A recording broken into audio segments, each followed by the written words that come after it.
Kids' cartoons and TV shows tend to be a distraction from the real world, a different life you can access with the click of a button on a remote, and for that reason, they're fiction. But what about when they try to implement real-world problems and teach the kids watching a valuable lesson? Sometimes they go right, and other times they go extremely wrong in the eyes of the audience. Hey guys, my name is Tuv, and today I bring you another cartoon-related video. We actually haven't made one of these in a while. In fact, it's been over a year. Anyway, today we'll be talking about exactly how racism was approached in kids' cartoons and TV shows. Hey guys, welcome back to another video. That's right, third week in a row, regularly uploading. Let's go. Can we get a round of applause for the Tuv channel? Yep. I'm being consistent. I'm gonna keep it up. Don't worry, guys. Today, we're gonna be talking about cartoons. We've only done 2 videos in the past talking about them, so I'm glad I have an excuse to talk about more cartoons. If you guys have any suggestions on what cartoon-related videos I could make, please let me know in the comments below. Oh yeah, my song with Funeral came out, so if you wanna go listen to that, it's over on Spotify, Apple Music, SoundCloud, and on my second channel. I personally think it's my best song so far. And also, let's talk about my little character on screen. This one. Believe me, I heard you guys. You guys like my face more. I can believe that, because, why wouldn't you? But I'm gonna be doing 50-50, so both sides win, I guess. In all of my videos, there will be some face and some cartoon version of me. I see all the PNG tuber jokes, by the way. Why am I choosing to use a cartoon? I prefer using the little character because it does provide less pressure. I do feel a lot of pressure when I show my face entirely on camera. And I know it's funny because I've been doing this for about a year now full time, so it's just a little bit weird timing. And I can also actually get really high quality on the mic because for this mic, I actually keep it down. It's right here. And when I get to use my character, I can actually use my microphone like this, and it sounds extremely high quality. But when I do it like this, it looks like I'm hiding my chin like Leafy used to do. And that's not something I want to do in my videos. But yeah, just to give you a little context on why I like my little character, that's why. But yeah, today we're going to be talking about racism approached in cartoons. I hope you guys enjoy the video, and let's get started with the list. Static Shock, Season 1, Episode 8, Sons of the Fathers. Static Shock aired on Kids WB in late 2000. It ran for 4 seasons, and the show was about Virgil Hawkins, a 14-year-old boy who contracted superpowers after exposure to a mutagen gas, those being electromagnetic powers which he would use for the sake of good under his alias Static. The show follows the adventure he and his best friend Richie Foley get into, which involved helping Dakota City for the greater good. It's your typical children's superhero show, to say the least. However, one thing the show was praised for was its approach to social issues. In Season 1, Episode 8, Sons of the Fathers, we get a look as to how the directors wanted to communicate that racism is not only a systemic, old-fashioned problem, but also that it's just wrong. The episode starts off with a group of villains known as the Metabreed invading the local mall and robbing innocent civilians. Then Static comes through to save the day, yada yada yada. You know, it's always funny when heroes wear an eye mask and still aren't recognized. Like, bro, do you even know your son's face or voice? Anyway, that's not the point. A little argument ensues between Richie and Virgil's sister, Sharon. She complains that he's there every day, so much so that he should be paying rent. Virgil defends him and says Richie is welcome to their home any day of the week. Shortly after this, time passes and Virgil says, you know what? My sister's right. We never hang out at your place. And Richie panics, looking for excuses, but doesn't have any. So they agree that on Friday, Virgil can spend the night. We also have a Metabreed subplot going on in the episode, which I'm not going to get too into. Friday night comes along, and Virgil and Richie are hanging out in his room, and it seems Richie planned to specifically invite Virgil when his dad wasn't home, and instead working a night shift. It seems the mom was also in on it too. But then, the living room door opens, and it's revealed Mr. Foley is home early. Virgil says hi, and Mr. Foley ignores him. Then they have an awkward, quiet dinner. You know those awkward dinners where you only hear the forks clanking? I fucking hate those moments. Virgil breaks the silence by telling Richie he brought a rap CD they can listen to later, and Mr. Foley intervenes, saying rap music is garbage and disrespectful. He also says it, quote, tears down everything guys like me built, insinuating, you know, that he's a white man and people that listen to rap most likely aren't. Eventually, Virgil is making his way to the bathroom through the hallway and overhears Mr. Foley talking to Richie's mother, saying, and I quote, and now I see why Richie acts like a hood, Maggie. That kid's a bad influence. All his kind are. It's bad enough I gotta deal with them all day long. Now one of them's in my house. And as any normal human would, Virgil leaves. Shout out Richie for writing for his homeboy though, because he straight up calls his dad out for being racist and tells him he hates him. Well, you got what you wanted, Dad. My best friend's gone because of you and your stupid racism. I hate you! The day after, Virgil gets a phone call from Maggie, Richie's mom, explaining that Richie is missing. She also apologizes, and we can see that the only racist in the house is Mr. Foley. Then we get to see Richie get chased by an armadillo man and a wolf man. Okay, we also get to see Mr. Foley ask Virgil's father for help in a very obnoxious way. He says Richie never mentioned Virgil and his family were black. As annoyed as Mr. Hawkins is, he's still willing to help track down Richie. They have a discussion about what was said that previous night where Mr. Hawkins confronts Foley. He calls him an ignorant bigot that's blind to the world moving forward. He also says Richie doesn't like his own dad, and because of that, he'll never truly get to have a good relationship with his own son. Then he says, Richie ran away from you a long time ago, and who can blame him? Richie ran away from you a long time ago, Foley. And who can blame him? Damn! Okay. Long story short, a fight breaks out between the villains and the dads trying to save Richie, though are incapable of doing so. Then Static comes in to save the day, and Mr. Foley is extremely grateful that his son was saved by, you know, a black superhero. The episode ends with Mr. Foley, Virgil, and Richie all heading to Comic-Con, and the father's attitude is noticeably different, treating Virgil as he would anyone else. I really like how the directors chose to make the dad being racist just as big a problem as supervillains, and they don't shove it in your face either. It was genuinely a good life lesson that was approached in a calmly and mature manner. I see why the show was heavily praised. Dwayne McDuffie, one of the two creators of the original Static Shock comics, focused heavily on giving minorities an important role in pieces of media. Fun fact, since we're talking about Static Shock, they actually had a gun PSA and a dyslexia PSA. In the dyslexia one, they tell kids to not be afraid to tell an adult if they're having trouble reading and they're no less than anyone else. And the gun PSA is a bit more morbid, showing a little girl placing a rose on a tombstone. Oh, shit. Hey, YouTube. That's bad.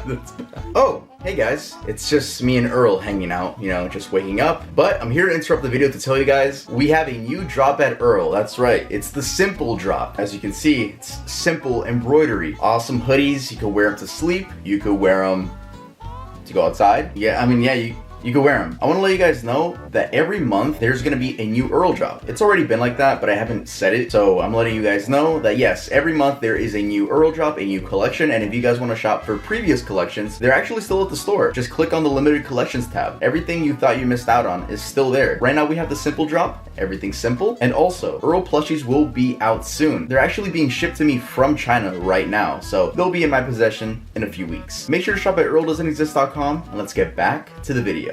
That's So Raven, Season 3, Episode 10, True Colors. That's So Raven aired on Disney Channel for 4 seasons from 2003 to 2007. It was about a teenage girl, Raven, dealing with the average problems of the youth. But there was a twist. She could see into the future. I always personally thought that was a little bit corny, but the show was a huge success, so fuck me, right? Anyway, Season 3, Episode 10, True Colors begins with the Baxter family cooking up soul food in celebration of Black History Month. And Raven announces that she and her best friend Chelsea are going to be applying to a store in their local mall known as Sassy's. They go to apply and are met with multiple tasks, so the manager gets an idea of who would be a good employee. Raven does everything right, and Chelsea fucks every single challenge up. At the same time, Corey is supposed to be writing a 500-page essay on a historic Black figure, but finds it boring. So Mr. Baxter encourages him to be more enthusiastic about his race. We cut to the next day at school where Chelsea gets a phone call from the Sassy's manager and becomes ecstatic finding out she got the job. Then she asks about Raven and is told that she didn't. Raven gets a vision and the manager can be heard saying this. The truth is, I don't hire black people.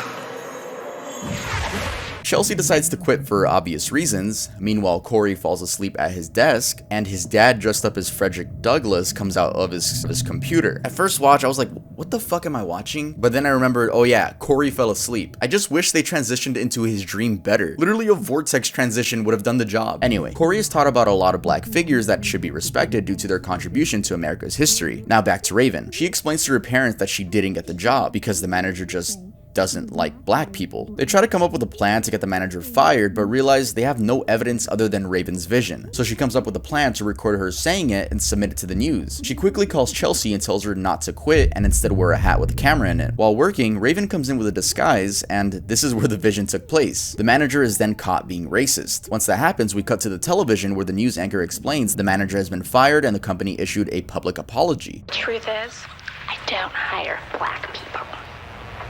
And there you have it. Oh, and Corey also got the essay done out of passion rather than being forced by his school. I think the episode did a great job capturing how easily people can be racist and how heavily it can affect the recipient. For example, not being able to get a job. Though I never got into That's So Raven because I was too young. My older sister loved the show and I remember bits and pieces here and there, and it was a pleasant surprise to see how they chose to tackle racism in this episode.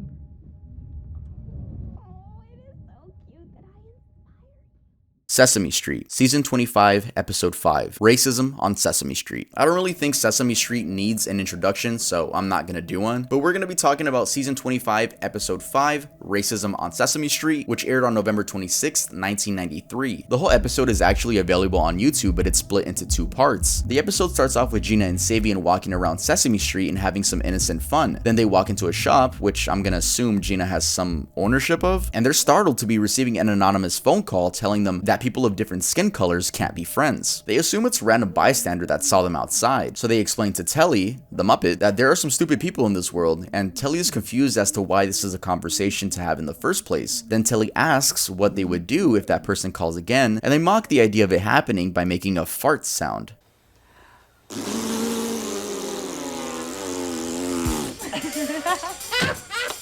Yes! Yes! Remember guys, this is a toddler show. Then the story moves on to a different plot revolving around Telly and his friend Baby Bear. Telly is telling Baby Bear about what happened, and again, they're both confused. And in kids show fashion, they sing a song about being best friends. It's pretty cute. The reason they're hanging out together is because they set up an information shop where they sell information about anything for 1 penny. Gina comes by and nothing really notable happens besides a monologue about a stereotype that girls should be more scared of things than boys. The episode ends with Gina and Savion looking at the Sesame Street apartments, wondering if the anonymous guy is watching them. So they decide to loudly sing the best friend song, hoping that the racist will see. You know, since this show is for smaller kids, I'd say they did a good job here. If it was for teens, it would have been a fail, but they made it so that the anonymous racist has no argument, which means we only get to see Telly's side of confusion and Gina and Savion's reasoning that it's just the product of bad people. During the year of 2020, Sesame Street continued to push the anti-racism agenda due to the problems going on at the time. The videos I watched were honestly pretty innocent and educational, which confused me on the amount of dislikes they got, though comments were disabled so I couldn't check out any opinions. I decided to go to the source of the video, which was CNN's Twitter, which has 11 million views, and I was able to gather a glimpse of the negative comments. This is why I'm gonna assume the videos talking about racism have dislikes, but I also found these wholesome images too. The Fresh Prince of Bel-Air, Season 1, Episode 6, Mistaken Identity. The Fresh Prince of Bel-Air aired from 1990 to 1996 on NBC and followed a street-smart teen played by Will Smith, whose name is Will Smith. I didn't grow up with this show, but I didn't know Will Smith played Will Smith in this show. Anyway, the show follows Will Smith and the troubles he gets into in the neighborhood of Bel-Air, Los Angeles. In Season 1, Episode 6, Mistaken Identity, the episode begins with Uncle Phil and his wife Vivian going to a retreat in Palm Springs. They break the news to the kids that they're staying at home. So Will comes up with a plan to ask Uncle Phil's boss if he needs him to drive his car over there since they'll be flying in a helicopter. So Will and Carlton attempt to drive the Mercedes to Palm Springs but are suddenly stopped by a cop. Carlton is hopeful as he says the policeman is their friend and should be able to give them some direction since they're lost. Will instructs Carlton to keep his hands on the wheel, but he doesn't listen and instead goes for a handshake. The police officer then tells him to keep his hands on the wheel. Carlton is extremely innocent and Will is telling him what not to do and he just ignores him. He takes out his license and registration and says that the car isn't his, by the way, which prompts the officer to tell him to get out the car, and then we cut to the police station where Will is giving Carlton a pep talk on how cops treat black people and how to talk back to them by keeping their answers short and sweet. This doesn't seem to get through Carlton's head though, as he's saying more than he should to the cops, which just makes their story seem fake, furthering the cops' suspicions that these two black males stole the car. They get a chance to make a phone call, so they call the boss's wife, and she mistakes "I'm in jail" for "I'm in Yale." She then later hangs up and tells Carlton's parents that he got into Yale, leaving them confused. Then the duo end up getting thrown in a cell and Will comes up with a plan to only confess to the crimes they didn't commit if a camera crew shows up and broadcasts it. Uncle Phil and his wife end up seeing this as it interrupts the football game everyone was watching at the retreat, and they go to the station demanding the kids are set free. The cops disrespect them though, not seeing them as real people, and then Henry Firth shows up, the boss and owner of the car, and the cops treat him with the utmost respect. Henry says he knows those kids and Uncle Phil tells the cops to let them free before he sues them, as he's a lawyer. Once at home, Will and Carlton have a serious discussion about racism against black people, as Carlton is oblivious to it, even after the event. He says that the cops were, quote, just trying to do their jobs, which angers Will, and he tells him that no matter what, as long as they're black, their lives will be harder than the average white man. The episode ends in a very morbid way, with no happy ending, as Carlton is trying to make sense of why they were stopped. He claims they were just driving too slow, and that's why the cops stopped them. If you were a policeman and you saw a car driving 2 miles an hour, wouldn't you stop it? I asked myself that question the first time I was stopped. Good night, son. Then the camera pans out and we see Carlton reflecting on being racially profiled. We fade to black and the credits roll. There's no music like usual. It's just quiet. Honestly, it's an extremely real look at what it could be like finding out that you're in the minority. Not only that, but realizing the fact that your life is going to be a lot harder than it should be. I really like this episode. I always like, and I'm sure many of you do too, when shows get serious, especially when there's not a happy ending. It's only real life. If you guys are interested, make sure to go look it up and watch it. It's a really good watch. Arthur. Season 21, Episode 4, Arthur Takes a Stand. Arthur aired on PBS from 1994 to 2022. Yeah, it barely ended last year. That's fucking crazy. Though the show did go on several hiatuses, so it wasn't active for a couple of those years. The show takes place in the fictional city of Elwood and focuses on 3rd grade student Arthur the Aardvark and his other anthropomorphic friends. In Season 21, Episode 4, which came out in 2017, the principal announces that breakfast will now be served in the cafeteria along with the lunch. The kids are excited, but after Arthur comes back due to forgetting his notebook, he realizes that the lunch lady, Mrs. McGrady, has no one to help her and is being overworked. He's shocked and says that the school needs to hire more helpers, but she says she's already attempted but heard no response back. So Arthur goes to the principal and tells her Mrs. McGrady deserves some more help, which she just ignores. She's too distracted by breakfast doing so good. And I don't know if the principal having white skin and Mrs. McGrady having brown skin had a role to play in this, so I don't want to make an assumption about that, but it's definitely something I was wondering while watching. Arthur talks to Sue on his way home about the situation, and she suggests the idea of boycotting until something is done. Here she mentions figures like Martin Luther King and John Lewis. So then in the library, a cartoon version of John Lewis appears and gives Arthur a talk about standing his ground. Between you and me, I feel like they could have given John Lewis a less human face? Anyway, Arthur, his friends, and Mrs. McGrady all choose to not leave the lunch tables until something is done. The principal comes in and tries to shut everything down in an annoyed fashion, but the group doesn't budge. It's only until John Lewis spawns in that the principal guarantees she'll contact the school board as soon as possible. The episode then ends, and this one was different from the others I've talked about. This one focused more so on the response to being mistreated, of course in a non-violent way. Boycotting has worked in the past as a peaceful protest method, so I don't see why anyone would get mad that your kids are being taught to stand up for what they believe in a peaceful way. This is another good episode, which tackled a very hard subject of responding to prejudice in a non-violent way. I still think this portrayal of John Lewis could have been a lot better. Jesus. Steven Universe, BLM PSA. Steven Universe ran on Cartoon Network from 2013 to 2019 and had a spin-off called Steven Universe Future that ran from 2019 to 2020. The show was about a young boy named Steven and the Crystal Gems, aka alien warriors who protect humanity from the evils it faces, those being Garnet, Amethyst, and Pearl. Oh, and Steven. The show was very LGBT friendly, which meant it was controversial, but it's also loved by many. I mean, Steven Universe has an extremely strong and diehard fan base whether people like it or not. Though I've only heard that the Steven Universe fan base is cringeworthy, and it seems even some of the people in the fandom don't like the community either. I do really like the animation style though. I always have. Oh, and the theme song. That's just kinda hard, I'm not gonna lie, that's just kinda hard. Anyway, in 2020, the Steven Universe team released a short on YouTube titled Don't Deny It, Defy It. And it starts off with two little boys on the playground holding hands, and one of them saying, when we're older, let's get married, which leads another kid to say, you can't get married, black people can't marry white people. Yeah, she says it in that tone. I don't know if I can play the clip for copyright, but if I can, then you're probably about to hear it. Hey, when we're older, let's get married. Ha! You can't get married. Why not? Black people can't marry white people. And then Garnet comes in to say, don't be racist. And then we get a behind the scenes look of the filming of the PSA, and the little white kid says, stuff like this doesn't actually happen in real life, which leads to him getting a little lesson about how racism is very real in the real world. That's it. Honestly, at first look, I didn't give a fuck. I didn't think it was good or bad. But geez, 125,000 dislikes? What went wrong? Since the comments were disabled due to it being a YouTube Kids video, I found a video uploaded around the same time by a YouTuber named Just a Robot titled Steven Universe, Kids Don't Be Racist, PSA is Strange. And the major complaint that people had was that the PSA tried too hard to bring the LGBT into this by making the kids in the commercial gay, which distracts people from the racism problem. I also saw some complaints about the little white boy apologizing too quickly, which just made it seem fake. So I'm guessing this is why there's a huge amount of dislikes. Though the Steven Universe team tried again in the following year and got a lot better reception. They got straight to the point and had a short conversation about being anti-racist. I'm guessing the dislikes on that was just people that just don't want their cartoon characters talking about real world matters, I think. After they slightly acknowledged the bad reviews of the last PSA, this time Steven's dad was the one explaining and talking about being an ally, and I see why it got a better reaction from the audience. There is such a thing as trying to be too progressive, which just makes the general audience annoyed. Even though this this PSA got some dislikes as well, I'm glad they were able to end on a more positive note.